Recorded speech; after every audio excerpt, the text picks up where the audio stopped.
Hello there, Aquarius. I was telling the two previous signs, Sagittarius and Capricorn, this is going to be a little bit of a shorter reading. I am experiencing severe time constraints. I'm traveling. So this reading is going to be, 20 minutes max. Okay, so I apologize for the inconvenience. First of all, I'm going to relay the messages that I saw, the images that I saw for you before we get the cards out.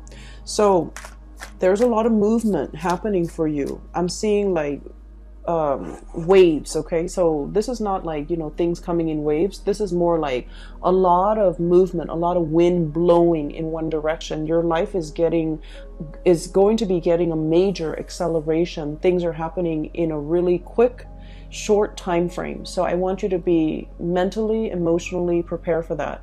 Making sure that you prepare your body. Okay, so that means really taking care of your body, exercising, eating right, sleeping, getting enough sleep, because with all the activities that are in store for you, until the end of the month, you're going to need to be in your top shape, like in top form, to be flexible and nimble and to think fast on your toes. Okay, so I feel like preparing your body ahead of this energy is going to be a lot better for you in the long run.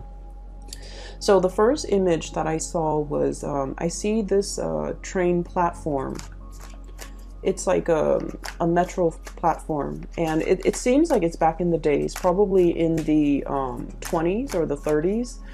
And because people were like, I see people wearing their suits and wearing their top hat, like fedoras, top hat with the little flowers sticking out of the hair and the veil. So that's what I'm sensing, or that's what I'm seeing. And I see this man, he's wearing like a brown coat and slacks, and he's on the platform.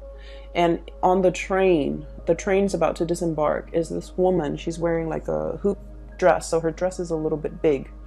And she's looking out the window and she's kind of like waving goodbye to him. There's a little bit of a teardrop on her face. Like, she's happy to be going wherever it is that she's going, but she's also really sad because she's not going to see him, at her destination. So she's saying goodbye to him. She has a white handkerchief out and she's like blotting away her tears. And then she like reaches out through the window to say goodbye, and you see the white handkerchief kind of like flapping in the wind. So I feel like for many of you, you're ready to embark on a journey, like a major, either like a physical or an emotional voyage. Okay, I feel for many of you, this is like a trip, like a major voyage, something that is long distance. Okay, so you're traveling far away, you're contemplating a next relocation even possibly, or you're taking a really, really long trip and you don't know what the future has in store for you. You're very happy, but at the same time, you understand that this is going to be a very, very major transformative phase or point in your life where the things that you're going to experience in your next environment is going to, I want to say, set you apart from the world that you have previously known. Okay, so that's what I'm sensing. And I kept seeing that white hanky flapping in the wind.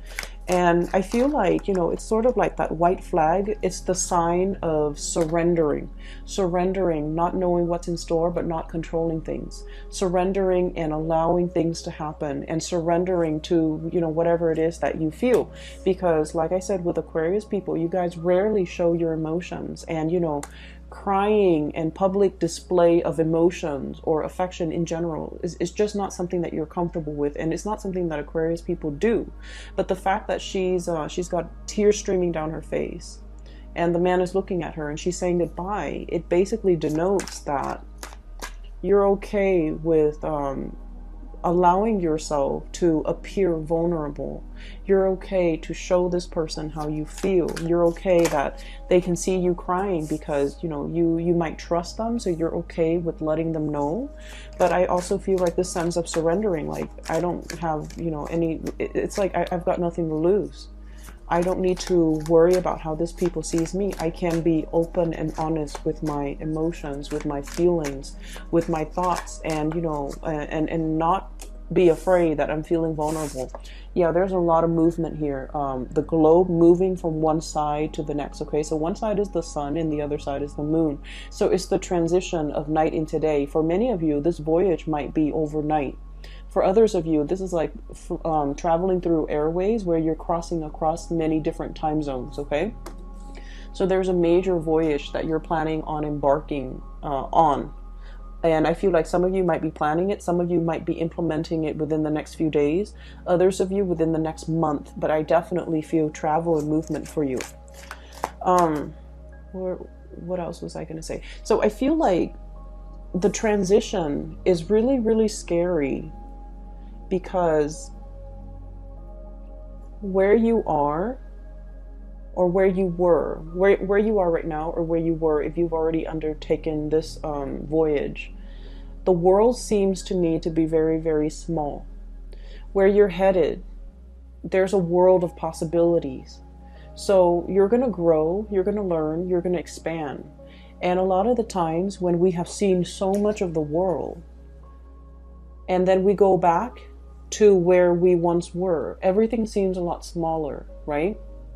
It's sort of like, if for those of you, like, let's say in high school, right, you have a room in your parents' house and you decorate the room, and then you move away for college, and then, you know, finish your first year or your first semester. You've met a lot of cool people. You've met amazing, inspiring professors. You've met a lot of new friends, and then you go back home to your town or wherever your parents are living, and you revisit your room. It feels a lot smaller. It feels a little bit like claustrophobic. It feels like the old world doesn't have enough for you anymore. That's what it feels like here. And so those tears streaming down the woman's face, it's not so much about, you know, sadness and apprehension and fear about moving or even missing another person. I don't feel like it's about that. I feel like it's about understanding that, you know what, there's a major transition that's happening for me, and my life is not going to be the same. I'm going to be looking at the world through a bigger lens. And so whatever I experience here is going to be very transformative for me mentally, emotionally, and physically. And once that transition happens, or once all of the changes like really sinks in, I can't go back to my old life anymore, because it's not going to feel like there's enough. Does that make sense? So I feel like that's where the surrendering is happening. It's like surrendering to the process. Surrendering that there is going to be something else better out there, and understanding that, you know, we are constantly growing, and we really should grab new opportunities, not let our life stagnate, because we're meant to grow, to learn, and to change. Okay, so I feel like that's a whole maturation process that's happening for many of you. There's another message that I saw. Oh, so I see a campfire, like a little bonfire in the woods. So it's a clear sky, clear night, clear. You can see there are no clouds in the sky. So it's not like it's going to rain. It's outdoors. And there are a lot of stars twinkling in the sky. And you have this bonfire, and you have about like 6 people. One person is like the leader, leading this group. And he's playing the guitar, and everyone is singing along. So he's playing some type of a bluegrass or, you know, Western cowboy type of a music. And everyone is singing along. So he's like strumming the guitar, singing, and then he points to one person, and then that person sings that line, and then another person sings another line. So it's something that's very communal. And then I also see this bottle. It looks like a bottle of wine, or like a little flask of something being passed around, and everyone takes a little bit of a swig, and they're having a really amazing time, okay?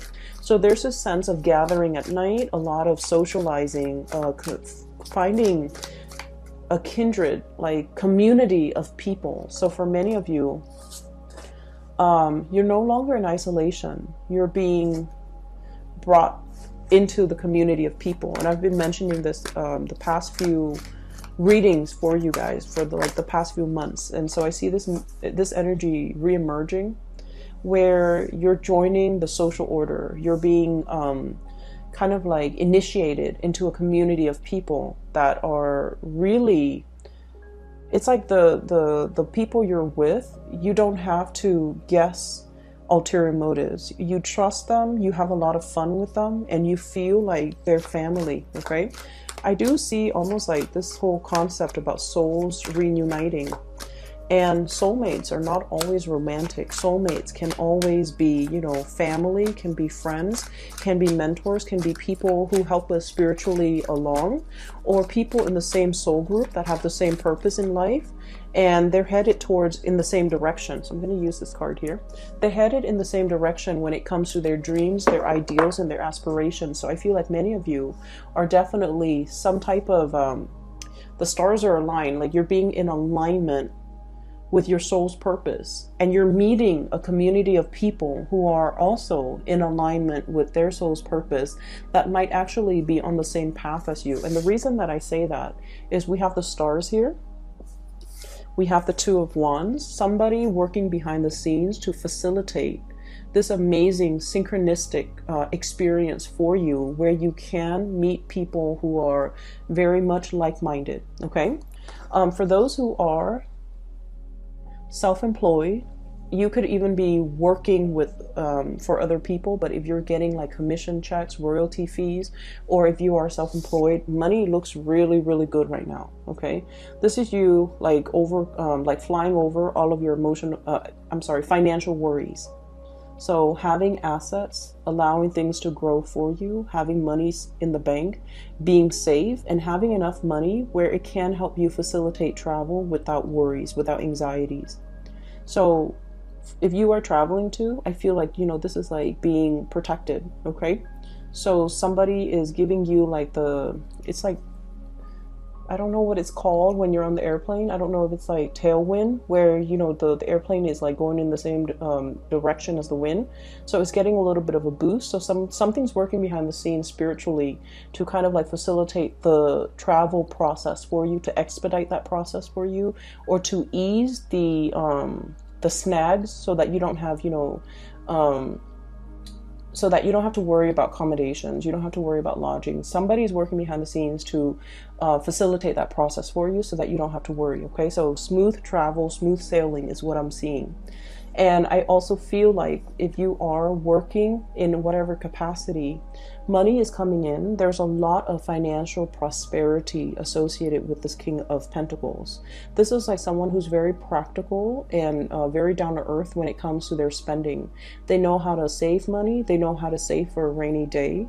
They know how to put away money. They know how to invest, and they're just, you know, they're not spending frivolously. So I don't see emotional spending. I see you getting a really firm grip when it comes to your financial situation. And especially for those who are self-employed, I see you reinvesting a lot of resources either back into your home, because this is somebody who manages real estate and property. So for some of you who own property, who have like multiple income streams, in particular, if you're renting out property, I see you reinvesting in your home, the maintenance and the upkeep of your home, but also you're in a position where property value is really increasing. So you're getting a lot more. Like if you're looking to refinance, I feel like, you know, the market right now is really good for that, I believe. And then I also feel like you don't have to worry so much about your financial resources. So you're in a really stable position for those particularly who are self-employed, who are working for themselves, who are dictating their own hours. And I feel like, you know, money is coming in very plentifully, okay? What I also have here, and this is your energy, Aquarius, we have here the star. And the star is somebody who's very, very independent, okay? You guys are like self-sufficient. You know exactly what you're doing. You don't need another person to bounce ideas off of. You're also somebody who likes to keep your cards close to your chest. And I feel like you don't need a lot of time to mull things over. You come up and formulate a plan. For example, if you want to start a business, you formulate a plan. You don't, and I feel like you make things happen for yourself. Okay, so this is somebody who's very inspiring to be with. They have a lot of cool ideas, and then once they kind of like bring that forth into the world, it always comes to fruition and it never flops. So this is someone who's really inspiring to talk to. So I feel like a lot of people will be coming in wanting to pick your brains, wanting to talk to you, wanting to communicate with you, and wanting to like really learn from you. Okay, so you're seen as someone who's very like magnetic in a not in a forceful way. Some people have a lot of charisma and they dominate conversation.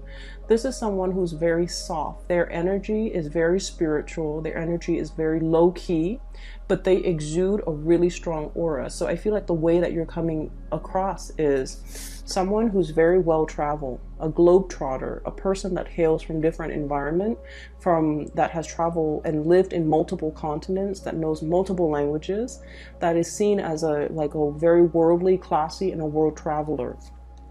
On top of that, you're very, very inspiring to be with. In addition, you are also self-employed. Career-wise, you're on top of your field. You're highly respected, highly regarded. You are financially, self-sufficient. You don't need another person to take care of you. You're very independent. This is like the singles lady card, okay? So this is someone who can take care of themselves and they don't need validation from other people, and they don't really need another person in their lives. They like their alone time and they like their independence. And we have as well the Empress. And once again, somebody who rules her domain. They know what they're talking about, and when they talk, they have an air of authority. So all the energies from the bottom of the deck, or the bottom row in this spread, all feminine energies, okay? You could be male or female watching this, it doesn't matter. But I feel like there's a lot of female empowerment happening here. Coming into terms with the divine feminine, feeling attractive in your own skin, feeling self-sufficient, feeling really, really good about your station in life, and feeling like you've got everything under control. Ruling your domain, doing things in a very graceful and classy manner, not being forceful, not being pushy, not being controlling. This is someone who's really open and honest and understanding, but at the same time, they don't just sit there and listen to other people's problems. They make they find solutions for other people. They're more into in terms of like group work. Let's see how we all can resolve this. Let's crowdsource. Let's give each other ideas and give each other feedback. So there's a lot of growth here. There's a lot of expansion, and there's a lot of this sense of camaraderie, because the Empress, she rules over empires as well, but she does it in a very soft manner. Not with like military vessels and, attacks and being on the offensive. This is somebody that addresses problems, and she makes sure that things are maintained on a regular basis throughout her empire. So she hears grievances, and she, consults others in order to get, to find a solution to air out or address these grievances. So it's somebody who doesn't rule with an iron fist, but they have total control and respect of their domain and their territory. And so what I'm sensing here, Aquarius, you're coming into this sense of general softness about you, where you're very, very much open, okay? But when I have here the Queen of Swords, this is still somebody whose head is on their shoulders, okay? Someone who looks at life with a healthy dose of skepticism. Okay, so it's not like you're walking to a situation, head in the clouds, starry-eyed and naive. You're still looking at things very objectively. You're able to communicate very well, and you're able to see both sides of the story, okay? That more like Libran energy, you're exhibiting that energy where you can see on the one hand, on the other hand, and you're able to make or arrive at practical solutions in order to resolve issues. I do see a very strong soulmate connection here that you have with another person. This person is coming in as an earth sign, Taurus, Virgo, Capricorn. And this is somebody who's very financially well off. I see someone who is dressed really, really nicely. They work in an office where they have to wear, for example, if it's a male, if you're dating men, they have to wear like a suit, ties, and, dress shoes. They're dressed very immaculately, like they're just very clean, very, white collar, like that type of an office environment. This is someone who might have property. They might be a business owner, or they might own their own home. and they're just very financially stable. They're very practical when it comes to their resources, okay? This is also somebody who is a little bit shy. I see a shyness about this person. I see a little bit of a stalemate here because both parties are afraid to show their cards. This person, he or she, they don't really express their feelings. They do things to show you that they care. They're not ones to sit around and ask, how are you feeling? What can I do to make you feel better? They don't ask those things. If, for example, if you've been sick, they're going to ask you, hey, I have notes from the day that you were sick. Do you want to copy my notes? If they see that you're stressed out, they'll offer to do the laundry. They'll offer to do things around the house to alleviate the burden. If they see that you're sick, they're not going to sit there and like cuddle with you. They'll ask you, do you need me to get you food? Do you need me to get you medicine? So this is someone who loves in a very, very practical way. And I feel like they're reaching out, showing you and giving you little gifts or little tokens of appreciation or little things that make you feel very appreciated. And then with your energy, Aquarius, I feel like you're still a little bit skeptical. Like, I'll believe it if I see it. Okay, so you're not like starry-eyed and naive. You're definitely, your head is planted straight on your body, and you're assessing and analyzing and being very, very rational when it comes to love and relationships, when it comes to what this person has to offer, and really looking at this person, not just as, you know, someone who's attractive, but you're seeing, does this person have, you know, relationship potential? Is this long term? Is this for the long haul? For some of you who are dealing with an air sign, Aquarius, Gemini, and Libra, or even an earth sign, so you might be dealing with both of these people. I also feel like there's a really strong kindred soulmate connection, okay? I believe Capricorns also receive this card. So for some of you, if you're dealing with a Capricorn, I feel like there's a really strong power couple dynamics here. One person is very financially stable. The other person is really intelligent. One person might be very, very clean. The other person is kind of like a mad genius. And you know, Aquarius, a lot of Aquarius people, you can be very, very absent-minded, and your environment is always like organized chaos, okay?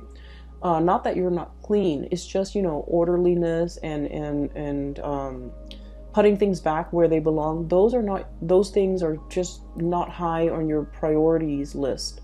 And so I feel like a lot of people look at your life and they're just like, wow, that person's a mad genius. But I feel like you're very intelligent. Someone sees your intelligence and really appreciates that and really wants to pick your brain and really likes the conversations that you have with one another. But I also feel underneath it is this undercurrent here about, you know, having somebody that you feel very emotionally safe with. Finally, this is like nesting instinct, okay? This card, Two of Cups, the soulmate connection. But the Empress, as independent as you are, when you meet the one that you want to settle down with, you know.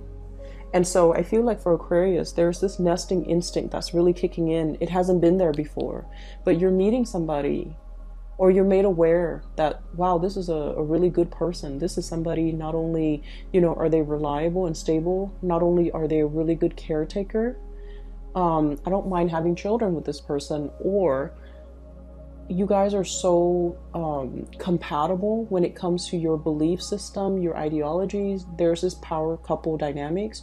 You might be on the same career path. You might meet each other because your paths have crossed professionally, and you're just like, this is a really good person and this person really compliments me. So there's a lot of mutual respect here. I also feel like if you've been kind of like down in the dumps, suffer from, you know, bad relationships in the past, you're still in this gray state, okay? You're trying to do a lot of healing for yourself with the Star card. And then this person is bringing in a lot of warmth, a lot of trust, a lot of commitment. And they make you feel so incredibly safe, Aquarius, that you start to feel the warmth and the fuzziness returning to your life. And you're starting to feel like, you know, you're trying to fight this soulmate connection. I don't know what to do. I don't know if I'm ready. I don't know if I'm, ready to give up my independence in order to join into a union with this other person, because you're really, really afraid that relationships will tie you down and you will be constantly, having to spend time with another person. I don't know why, but Aquarius are really, really afraid of losing their freedom. And they feel that relationships can be very restricting, and it can limit your free time. Like, you can't be alone anymore. You have to, hang out with the other person. And if you have to hang out with them like 24/7, you don't want to get bored of them. But there is a fear as well. If they find out everything about me, will they also be bored of me? And Aquarius, you are so dynamic and so quirky and unique. No one will really get bored of you. So I feel like there's a fear here about, intimacy and commitment. But I also feel like you've got nothing to worry about, because this other person, they're busy as well. They're as busy as you are. So they don't need a lot of together time. They give you your space. You have your independence, so you don't have to worry about losing your time to yourself or your own sense of independence when you're in a relationship with this person. And then on the other hand, I also feel like there's somebody in your environment. I have here the Nine of Swords, and this card has been coming out a lot for you guys. Needing enough sleep, okay? Needing to get enough sleep, taking care of your body, taking care of yourself, restoring your mental agility by letting your mind rest, okay? So don't stay up too late watching movies. Don't stay up too late wondering about things that will never happen, or, thinking about worst case scenario, or replaying things in your mind, because it's a lot of wasted energy. You need to be at your sharpest. So you need to get enough sleep. It's almost like, how your phone, right? If you use it all day, it runs out of battery. You have to recharge it. Your mind is the same way. Let it recharge. Otherwise, it's going to crash and die on you. Okay, metaphorically. So that means you need to allow your batteries to recharge so that you don't burn out. Okay, so I feel like you need to sleep, you need to take it easy, you really need to enjoy your environment. Sit around that bonfire with a group of friends, have that communal experience where you can just sing along, where you can just enjoy the night sky and the bonfire and the music. So allowing yourself to just, take whatever that comes in. Okay, so that means go with the flow. Okay, allowing yourself to really see all these social engagement, all these opportunities around you, and being flexible. All right, so I'm going to leave it at that. Aquarius, I said 20 minutes, but it's 27, but I'm glad. Either way, this is a really, really happy, 2 weeks that's coming through, where there's a lot of a huge sense of community, as well as a huge sense of, I feel like, coming together with another person. And it's a really strong soulmate connection that you have right here. Okay, I will leave it at that. And for those who are interested in a private reading, I have a link in the description box below for a psychic out of California. Her name is Bridget. She is really amazing, so I highly recommend you get a reading with her. And I will be back in about 2 weeks time for your May reading. Okay, take care of yourself, and I'll talk to you guys soon. Have a wonderful rest of April. Take care.